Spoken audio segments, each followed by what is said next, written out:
Here we go again. Oh, you know it.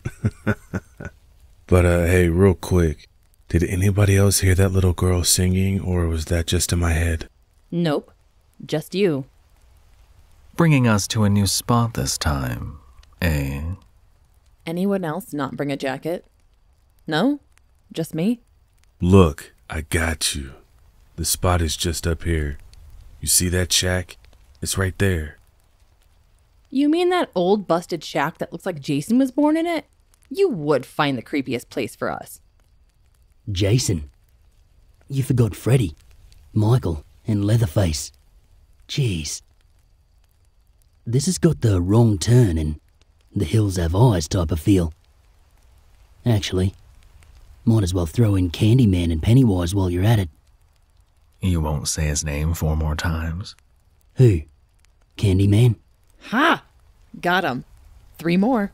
Shh, don't do it. Don't you do it. Look, there's certain things that even I won't play with. I don't play around with Ouija boards, and I'm definitely not playing with that name. Besides, I'm just messing with you. It's not over there. Just look, follow me. There's a campsite over here with everything already set up. Look at that. Just look at how beautiful the sky is. I come up here to escape everything. I like to get away from technology and try to visualize life without it. It's just so peaceful and soothing. Well, everything except for these damn mosquitoes. Never, ever, ever go hiking without bug spray.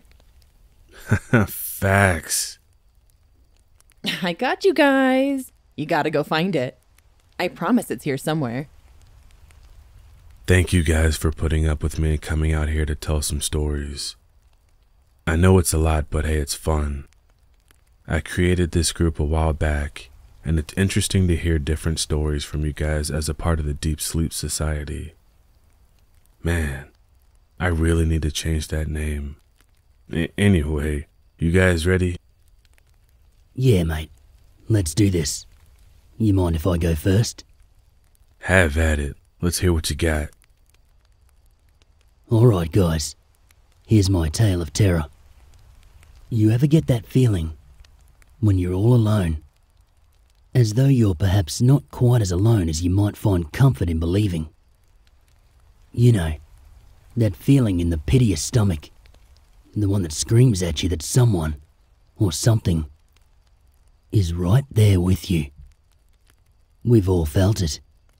We brush it off as paranoia, or some primal instinct acting out.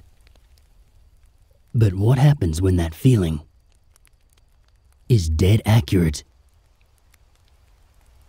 As a member of the Deep Sleep Society, I bring to the table. It lives in the ceiling, by the Dread Files.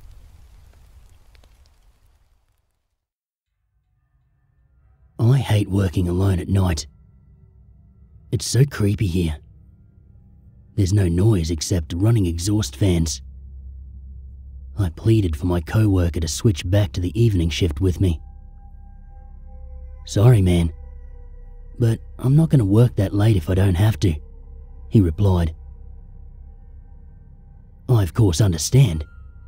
I don't want to be here this late either.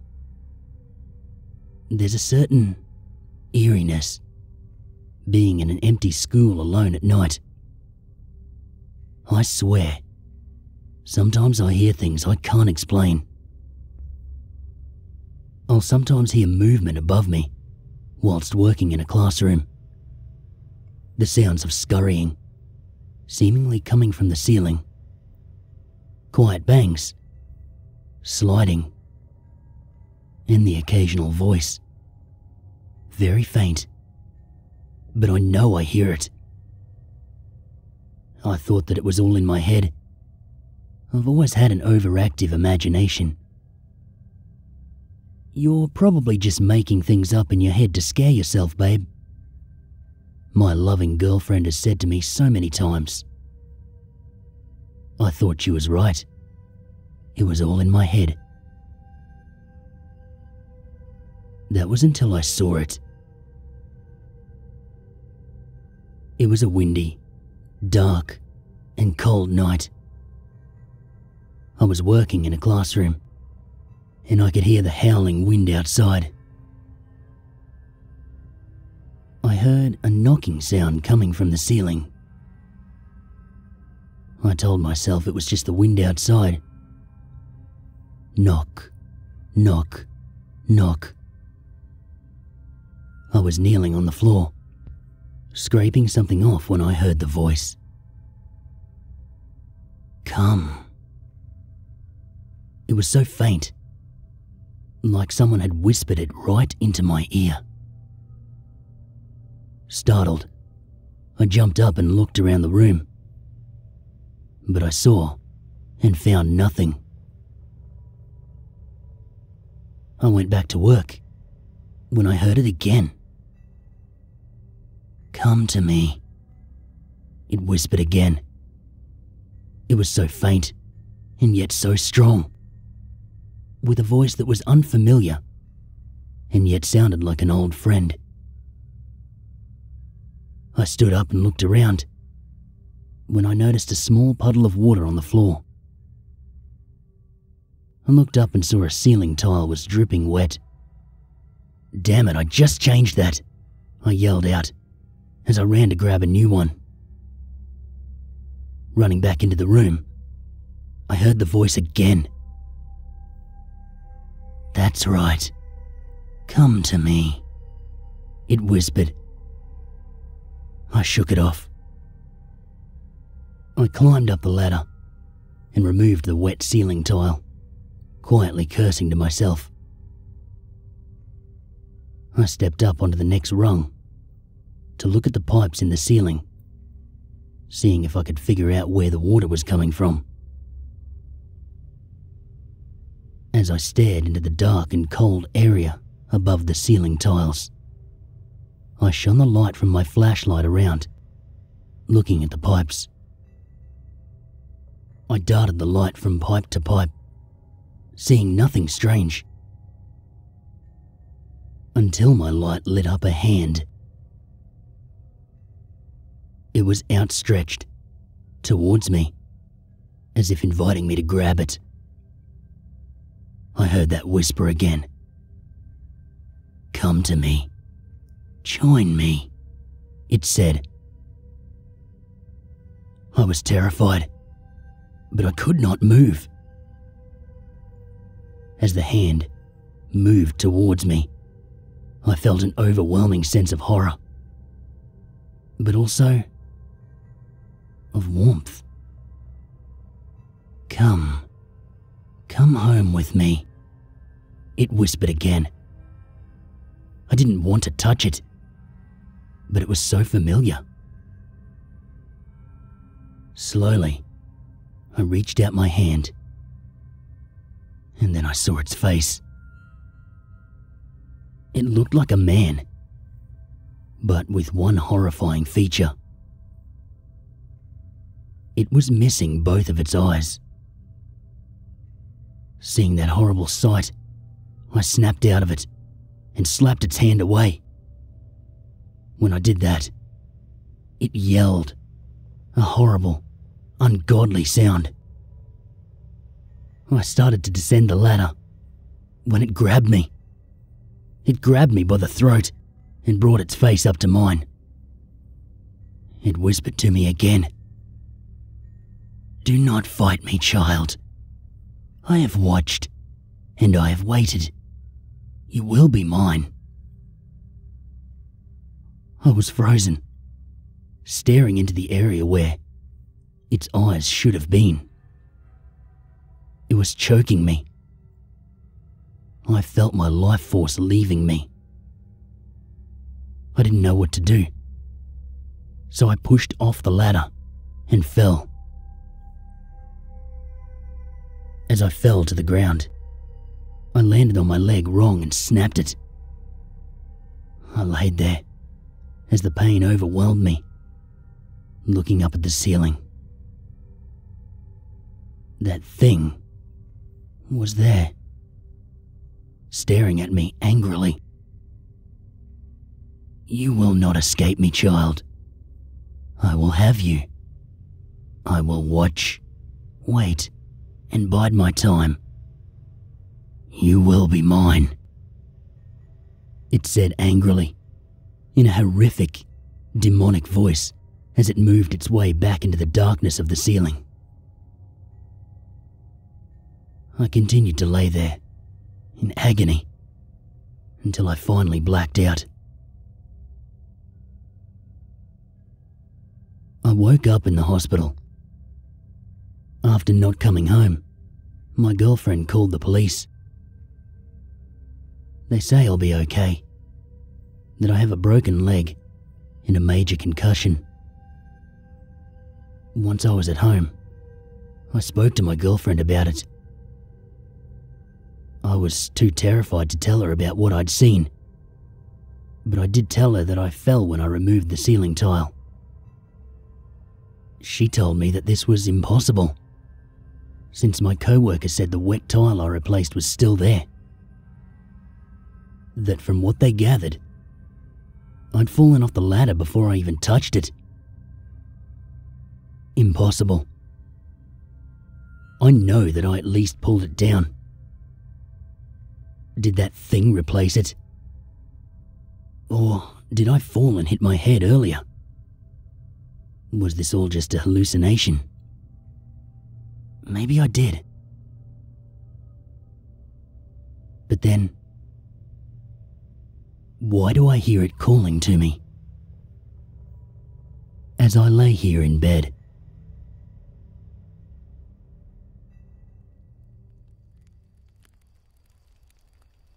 That was really creepy, and I love it. I feel like it's my turn. All girls love dolls. They make the best friends. You do everything together. Tell each other secrets, brush your teeth together, drink tea together, stay up late together, and even fall asleep together. The best thing about dolls is they never leave your side, even when you get older. Isn't that right, Amanda? It's almost as if there's a soul in there. Wouldn't it be cool if there really was? For tonight's story, I bring to the group the story of The Doll, written by Tatsuki. It was a warm summer night. The soft fragrance of 4 o'clocks and water lilies flowing into my room with the calm breeze, along with the soothing sound of tranquil waters.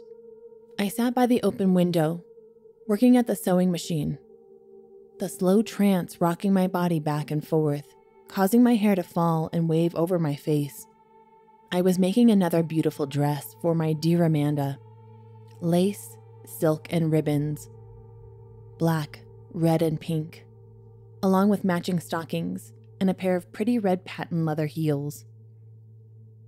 It had to be perfect, as everything I made for her, as perfect as I made her, because she was perfect. Long gray hair cascaded over her shoulders and down her back to the narrow hips. Big and bright purple eyes would glance at me with curiosity as I worked another doll or a new piece of clothing for her. Those lips, thick and plush, that she would paint red and purple and blue. A thin and delicate nose, like the jewel of a crown. Her skin, pale and smooth to the touch. Flawless. Her entire figure was lean. Long legs, always wrapped in a beautiful lace stockings up to her thighs. She had dainty long hands with round, always sparkling fingernails. She was my little doll. She was my precious lover. She was like my daughter. I taught her how to sew and to embroider. I taught her how to dance and to skip and jump. Everything she learned from me. She did it better, and I loved her for that. As I worked on her new outfit, I heard the small bed creaking under her little frame and smiled, knowing she would walk towards me and stand by my side. Her hands clasped at her back, her head leaning to the side. Silently, she would watch me work until boredom, and then she would wrap her arms around my shoulders and whisper sweet words into my ear. I glanced in her direction to see her open her eyes, but as she woke up and looked at me, I saw something in those bright violet marbles that froze my soul. A malicious hint of her gaze and a wicked smile on her lips. I didn't know what had changed. I didn't understand what was going on. But I knew that wasn't her. That wasn't my Amanda. She never looked at me like that. She had never shown rage or anger or even sadness in those precious features of hers. She crawled out of bed, and I could hear her joints cracking underneath the skin, and my own heart thudded inside my head. Her movements were quick. It almost seemed as if her limbs would fall apart as arms and legs advanced across the room, dragging her body towards me. Her mouth deformed in that evil grimace that only seemed to grow unnaturally wider, and from where a horrific racket was released. I heard my own terrified whimpers, unable to look away as she came closer, pulled up to her feet by an invisible force. She lunged towards me, arms extended, hands made of claws aiming to my neck. I just sat there, my eyelids going wide. I tried to speak, but fear didn't let me. What's wrong? What did I do to you? I wanted to ask her. I needed to know what had happened to my lovely Amanda, and if there was anything left of her inside that demonic creature. As she reached out to me, I barely responded by bringing my hands up, stopping her, grunting as she wrapped those fingers around my wrist, trying to bend me.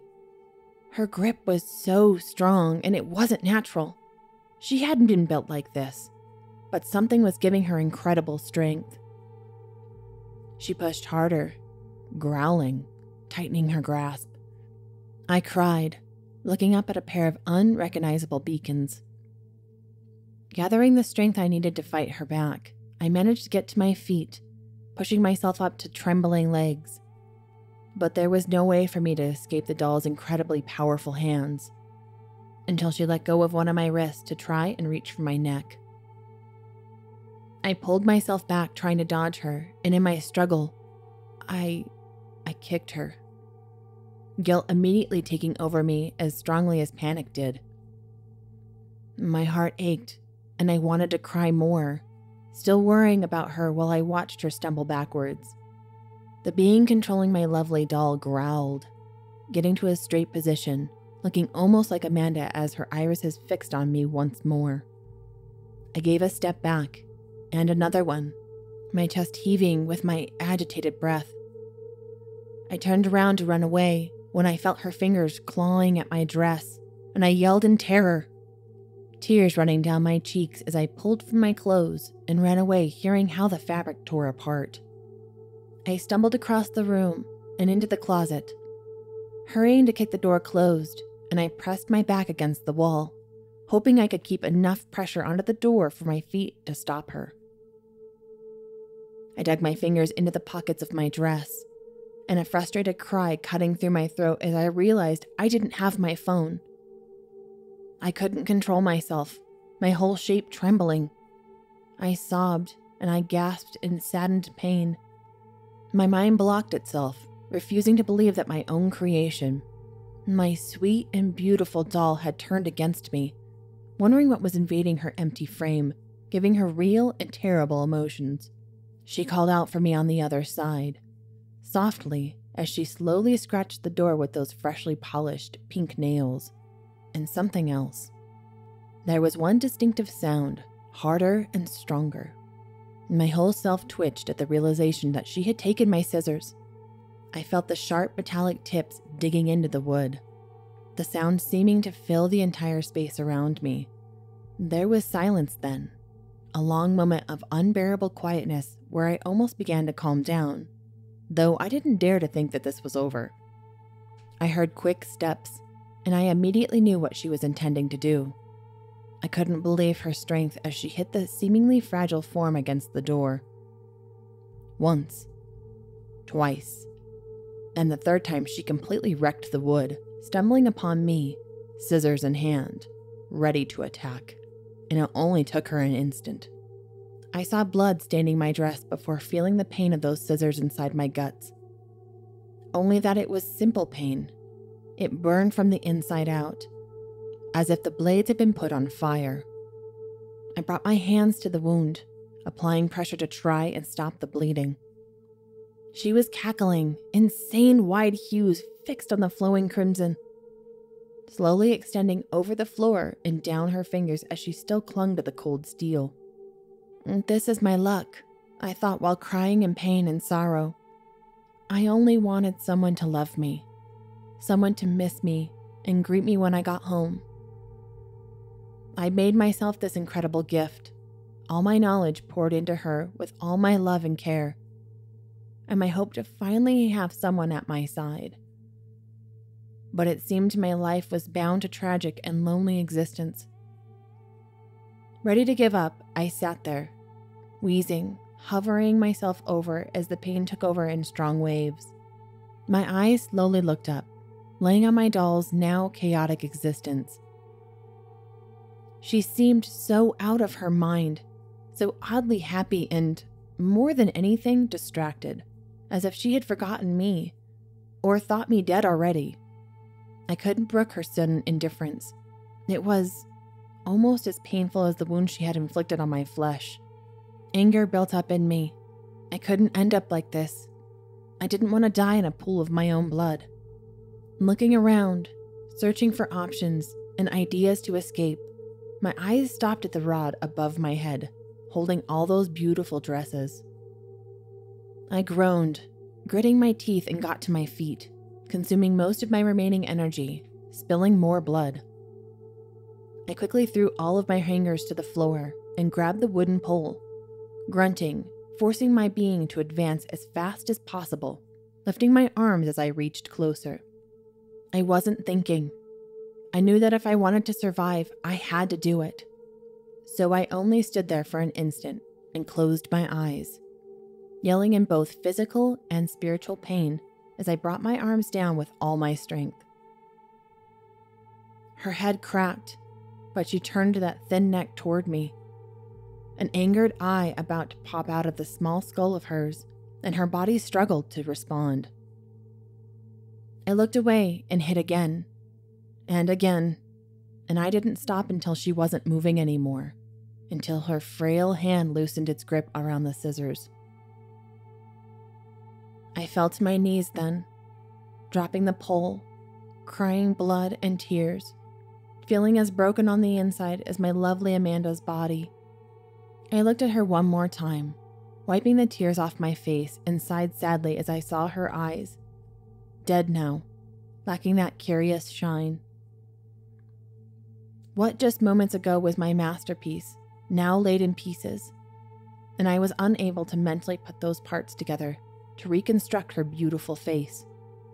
Her entire body was disjointed, only kept together by her night clothes. Leaning closer, I reached for her and made one last effort as I pulled her headless body into my lap. Smiling, I fixed her clothes and wrapped my weakened arms around her. Sighing, I closed my eyes at the sight of blood drooling down my mouth and tainting her white gown. Maybe tomorrow I could fix you.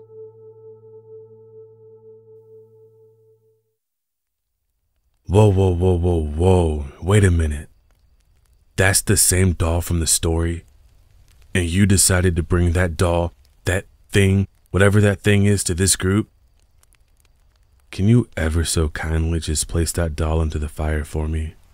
Let me guess. You're scared? What, me? Psst, no. But, you want to put that thing in the fire for me real quick? I got more lighter fluid around here somewhere. Yeah, okay. It's cool. You're scared. We get it. Yeah. Who's next? Baron, you ready? You know I am. I've been waiting to tell you guys this one. As a part of this group, I present for your consideration a story called "The Mic I Gave Away for a Contest Was Sent Back. The extra voices it now records terrify me." And I wrote it. I think it's fair to say I'm a moderately sized YouTuber. Horror narrations, mostly. But I dabble in true crime and Let's Not Meet stories from time to time. Narrators are strange creatures. We infuse ourselves with the darkest aspects of the internet's imagination. We try to get in the heads of monsters and murderous stalkers, only to turn around and be one of the most supportive online communities. You can't throw a severed head around here without hitting one of the kindest people you'll ever meet. That's not to say there isn't competition. There are folks sporting cement shoes down in the Hudson, less saturated than the YouTube horror scene. Barely perceivable differences in audio quality make or break your channel. With that in mind, I decided it was time to upgrade and bought a sweet new mic. Simply selling my old AT2020 felt a bit underwhelming. After everything the old mic and I had been through, it needed a proper send-off. I figured I'd have some fun with it and do a giveaway. I announced the contest rules after a video and told listeners to leave a comment with a certain reference. Using an online D82, I rolled for a random winner. The person who messaged me back was over the moon about winning. They were super nice, gave me their mailing information, and I sent off my beloved mic to a good home. The winner remarked that it was super generous of me to throw in the interface and was more than happy to buy the XLT cable on their own. The wind came out of my sails when my new C214 arrived, but wouldn't connect. No matter what I did, it wasn't getting power. I called the manufacturer, and they deemed it a factory defect. The waiting game began anew, as I had to mail the broken mic in. With no way to make content, the steady stream of views I usually enjoyed slowed to a trickle. I could feel the algorithm's favor slipping away with each day. That's why when the mic I gave away reappeared on my porch, I couldn't believe my luck. They hid it underneath my regular sock delivery, in exactly the same condition as when I gave it away. With the prodigal mic returned, I set to chipping away at my backlog of stories. Everything was the same except for this strange hum, which spoiled a couple of takes. I took off my headset each time to listen, worried there was a breach in my precious sound booth. Nothing. The booth was as tranquil as it always was. Can you see me? Weird noises notwithstanding, I finished recording and started the most exciting part: editing. The takes ruined by that hum sounded clean, yet others had bizarre artifacts. After each phase of refining the audio, whatever glitch my mic was experiencing would worsen, and frustratingly move to portions I was sure were perfect. After running noise reduction, bursts of sound, almost syllables, could be heard woven into my script. I spammed play, repeating the section, hoping that if I heard it enough, I could figure out what it was. If one hears or says the same thing over and over, it loses meaning, and eventually is lost to ear fatigue. But I could still see the aberrations in the waveform, so I tried to fade them out. Nothing worked completely, and I gave in and just threw one story up on the tubes. I had to get something out, after all. It's not healthy to constantly monitor your stats. I resist checking for at least a couple hours after an upload. The bottom dropped out of my stomach when I opened the dashboard to find my subscriber count decimated. I thought surely I had logged into the wrong account. It was more likely a glitch in the app than my losing a massive amount of subscribers. Audience interaction had skyrocketed. That is to say, dislikes and negative comments poured in. People ranged from uneasy to outright distraught. I'll copy and paste a bit of what they said. Good narration, as always, but it's kind of distracting having that other voice talking at the same time. How did you get my mother's voice to say those horrible things? She passed away 5 years ago. You're sick. Whoa, creepy. It really sounds like that guy is getting closer to me. I don't know how you know my kids' names, but that's way over the line. Unsubscribed. The common theme among the myriad of comments seemed to be hearing loved ones or a strange man's voice saying messed up things. They claimed to hear it in the background, underneath the actual audio. A narrator friend DM'd me on Twitter and asked who I got to voice the guy in the background. I told him I didn't know what he was talking about. Skipping through the problem video, I only heard those bursts from before. I switched the video to private, trying to think of how to go about damage control. Many other narrators and listeners swamped my socials with questions concerning disturbing things they'd heard. I think I fell asleep, feeling an endless stream of questions.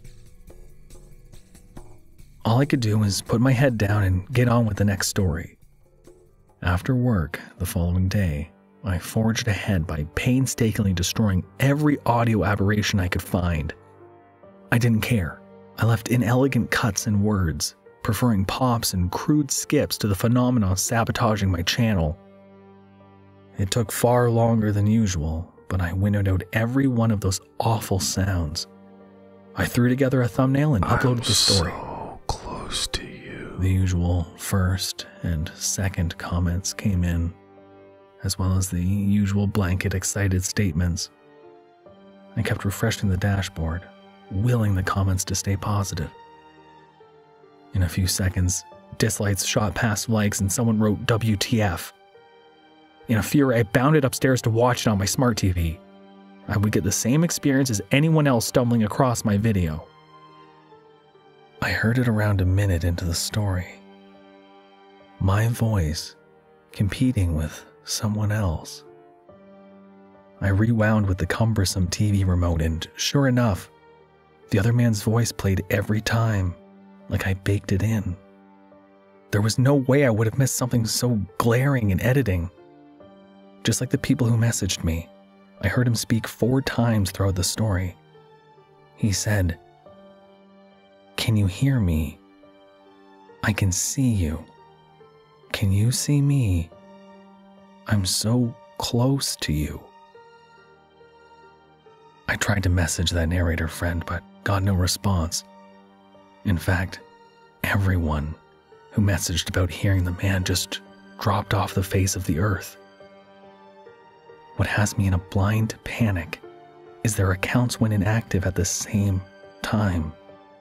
Not one of them has done anything since midnight this morning. No new posts, comments, or likes from anyone who mentioned hearing the man. I destroyed that damn mic and burned what was left in the backyard. I'm watching it smolder, letting the minutes slip by. Even outside, I feel the air closing in around me and an inescapable sense of something closing in.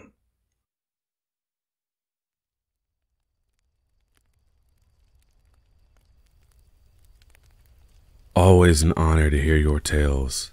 I love it.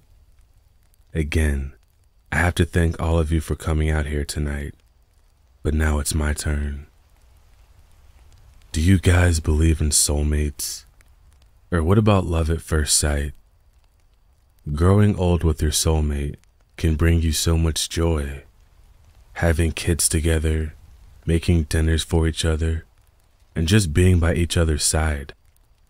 Tonight, I bring you guys the tale of Digging Up Bones, written by Casey Were Alien.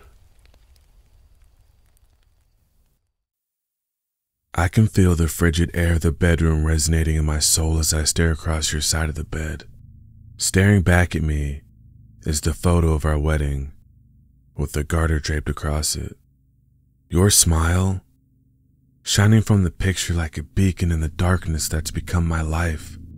Your side of the bed is filled with our old love letters, our lives, and the remnants of them are scattered about as I desperately try to fill the hole you left behind. I gently thumb your wedding ring as I drift off to sleep. The night slumber resurrects memories which ebb and flow across my dreamscape. From the deep recesses of my mind, I can hear you calling. I hear your laugh echoing through the halls of our home. Your promises lingering in the air, broken, but lingering. As I watch the slides of our life pass, I can feel you, reaching for me through your dreamscape. I jolt awake as your scent gently reaches my nose. Through tears in my eyes, I realize you aren't here. In my loneliness and longing to hold you, I must have grabbed your pillows. Hugging them close to me, my senses come alive as I picture our pillow fights, our late movie nights, and the love we had that these pillows bore witness to. The letters lay scattered, victims of my restless sleep. As the sorrow subsides, I start to gather the letters, those precious pieces of who we were. I reach under the bed for the box they call home, when my hand brushes something soft. I try to muffle my sobs as I lay it out on the bed. Your favorite shirt, the one you tossed aside that day, had laid waiting for me to find it, like a scorpion of emotions, waiting to strike my heart when I found it. It's been months. Our friends ask why I can't move on, why I can't just let these things go. But as the cotton fabric runs through my fingers, I see everything we were, what we could have been. Our dreams and plans tease my heart, and for a fleeting moment, it feels like you may be back one day. I'm flooded with all the regret I have, all the blame I share for you leaving. Your absence has taken all sense of time from me. If it weren't for the soft rays of light shining through your window, I wouldn't know if it were day or night. To be entirely honest, I've taken an extended leave of absence from work. Sorrow seems to make the world spin slower, and I couldn't grasp anything in front of me as thoughts of you lingered in my head. Work seemed to understand, but at this point, I don't even know how long I've been gone, let alone how long I've been sitting here staring at your shirt. I'm sure hours have passed me by. The golden rays peeking through the window have taken on an orange glow. I watch as one of the letters flutters slightly on the bed as the evening breeze glides through the cracked window. The ghost of our love haunts me as the papers shift ever so gently. I picture you writing on them, the way your eyes would light up when I would hand you a letter. It was so silly, so naive. We have lived together for years, but somehow talking could never fully express how we felt. So we resorted to giving each other letters, even hiding them in places hoping they'd be found later and make each other's day. As much as I hope to, I haven't found a letter since you've been gone. I've searched the house top to bottom. You'd be so disappointed in me if you saw the state of our home. In my desperation, I've thrown books. The cabinets are near bare. I've been afraid to wash laundry for fear of destroying a letter, for fear of losing another piece of you. I've surrounded myself in chaos just to preserve what we were. I can't do this. I can't keep drowning myself in what we had. I need to see you. I know this is all my fault. You left because of me. I could never expect forgiveness, but seeing you just once more may quell my heartbreak. I grab your shirt as I race downstairs to gather my keys and wallet. I don't even process the tires squealing as I leave the driveway. Anxiety and anticipation are killing me. What would you say if you could see me now? How have you changed? I fly down the highway, hoping to reach you sooner even as the fear of what would happen begins to spill over. I feel like I'm exhuming things that are better left alone, but I have no power to stop myself. The high-pitched tone of the brakes fill the silent night as I reach the path to you. The truck is barely in park when I fling the door open and sprint down the gravel trail. You are right where I expected you to be. It takes more effort than I imagined to get you to come home with me, but every bit of effort is worth it. I cannot express the joy and relief I feel holding your hand on the drive home. This time apart must have been as hard on you as it was me. Your hands feel like nothing more than skin and bones. I wonder if ordering your favorite food would be too much for tonight, or if we should celebrate our reunion with a more quiet night in. We reach the driveway, and I glide the truck into park. Without hesitation, I run over to your door and pick you up, carrying you in just like the day we got married. I can feel how thrilled you are to be home. There have been times I thought you loved this house more than you loved me, but with you gone, I quickly learned it was our home, our togetherness you love. I take the stairs 2 at a time to our bedroom and gently sit you on the bed. Gazing deeply into your eyes, I hope you put on your favorite shirt and kiss your forehead before excusing myself for a shower. It seems that I forgot how to maintain even the most basic principles of human hygiene in my morning. The longing to hold you is so strong, I cannot help but rush through showering. I can't even be bothered to glance in the mirror before returning to your side, still dripping wet. I climb in bed and stroke your face, tucking your hair behind your ear. As I do, a clump of flesh and hair falls into my hand. Your eyes have shifted, and one seems to be falling out. But what can I really expect? I was digging up bones after all.